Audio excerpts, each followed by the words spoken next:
Pronto, minha galera, o transmissorzinho FM vai sair hoje, viu? No Varicapzinho. Tô trabalhando nele aqui, dei uma parada aqui no serviço aqui, pra montar ele aqui pra vocês. Já coloquei aqui algumas peças, viu? Já eliminei algumas também.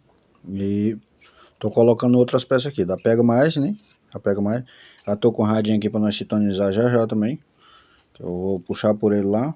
Vou só botar o áudio aqui, né?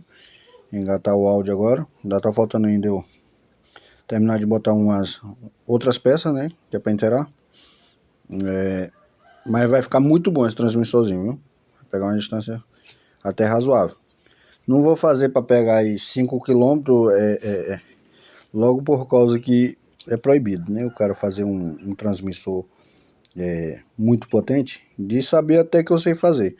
Só que é proibido fazer, né? E devido às leis aí de rádio pirata, essas coisas, aí eu vou evitar de fazer um bem potente. Mas um desse daqui já é razoável, viu?